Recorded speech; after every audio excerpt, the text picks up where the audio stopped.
Pertama, Pak Teh Halid, silakan. Assalamualaikum warahmatullahi wabarakatuh.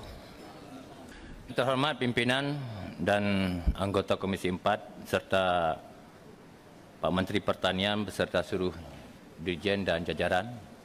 Kemudian yang terhormat Pak Dirut Bulog PIHC, Direktur Utama ID Food beserta seluruh jajaran. Izinkan pada kesempatan ini saya mewakili fraksi Partai Gerindra. Pertama, kami dari fraksi Partai Gerindra ingin mendengar penjelasan atas klaiman Menteri Pertanian menyangkut dengan swasembada beras. Yang kemudian setelah klaiman itu terjadi, kita juga mendapat penghargaan internasional. Belum keringnya penghargaan itu, impor beras terjadi. Kalau sebagian tadi telah disampaikan oleh Pak Ketua. Jadi kalau negara kita bangun di atas retorika, cerita-cerita indah, rakyat Indonesia tidak sejahtera. Negara ini tidak baik dengan cerita-cerita indah dan pencitraan. Kalau fakta di lapangan tidak sesuai. Buktinya, setelah kita sampaikan swasembada pangan, kemudian dapat penghargaan internasional, beberapa hari kemudian impor beras. Ini kan menjadi kita diketahui orang. Ini mohon Pak Menteri, saya ingin mendengar kenapa ada klaiman swasembada pangan, dapat penghargaan internasional, kemudian impor beras. Ini paradoks sekali. Satu. Yang kedua, kita alhamdulillah pada tahun 2022 ini dari target produksi padi itu sekitar 54,6 juta ton, malah kita bisa mencapai target lebih. Realisasinya lebih. Ini entah klaim, entah fakta. Sehingga kita pada tahun ini kita bisa dapat 55,44 juta ton. Alhamdulillah meningkat. Tetapi yang aneh, untuk target produksi tahun 2023 itu menurun menjadi 41 juta ton. Sedangkan luas areal malah bertambah dari tahun 2022. 22 luas areal kita 963.000. Tetapi untuk tahun 2023 itu 1 juta lebih. Saya ingin menanyakan, kami fraksi Gerindra ingin menanyakan, kenapa luas 1 juta luas bertambah, produksi menurun? Bang, Pak Halid saya jelaskan. Ini ada disisipkan baru saja. Oh, baru saja. Ya, 54,5 juta ton. Mungkin produksi sebenarnya 41. Mungkin. Tetapi tiba-tiba kok 51 jomplang sama yang 2022. Maka saya pikir biasanya kalau omongan orang itu pertama yang benar. Iya. Kalau yang kedua saya nggak tahu. Silakan lanjutkan. Bermakna begini Pak Ketua, sebenarnya yang kami ingin tanyakan dari fraksi Gerindra, ini kan dengan pengalaman klaim yang tadi, dengan kejadian yang tadi, ini kan kayak kita ngurus negara ini kayak main-main, kayak nggak serius. Saya tidak menyatakan seperti apa disampaikan Pak Ketua, yang khianat orang dekat. Ya pasti. Jangankan kita Rasulullah juga yang dikhianati orang dekat. Nggak mungkin orang jauh khianati itu. Kemudian juga Pak Menteri, ini mungkin menjadi perhatian, kenapa realisasi anggaran kita malah menurun di tahun 2022. Padahal 2021 itu kita COVID sangat luar biasa. Tetapi tahun 2022 COVID sudah mereda, malah anggaran kita malah menurun realisasinya dari tahun 2021. Ini menjadi perhatian kita dan juga mungkin menjadi evaluasi Pak Menteri kepada kinerja kedirjenan. Kemudian dari kami fraksi Partai Gerindra juga melihat bahwa insentif untuk para penyuluh masih sama seperti tahun sebelumnya. Saya pikir semakin tahun kan kebutuhan hidup itu semakin meningkat. Dan di ruang ini dan Pak Menteri kami selalu membangga-banggakan bahwa penyuluh itu ujung tombak petani, ujung tombak pangan kita di lapangan.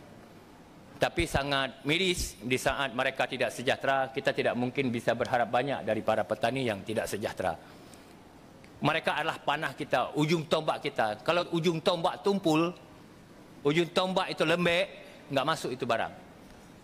maka ini harus kita keraskan, harus kita sejahterakan mereka, Pak Menteri. Kami dari fraksi Partai Gerindra berharap ada perhatian lebih kepada para penyuluh di lapangan. Kemudian menyangkut terbitnya harga acuan pangan. Saya pikir memang ini harus ada perhatian hadir negara dalam mengintervensi beberapa komoditas pangan pokok. Itu sudah bagus.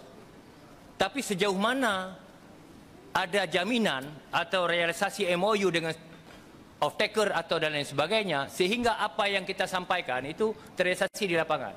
Itu bagus negara hadir untuk mengintervensi itu. Tapi pertanyaannya, di saat di lapangan nggak realisasi, apa langkah-langkah yang Kementerian Pertanian melakukan langkah-langkah konkret agar apa yang kita tetapkan, yang kita berikan acuan ini dapat terrealisasi di lapangan.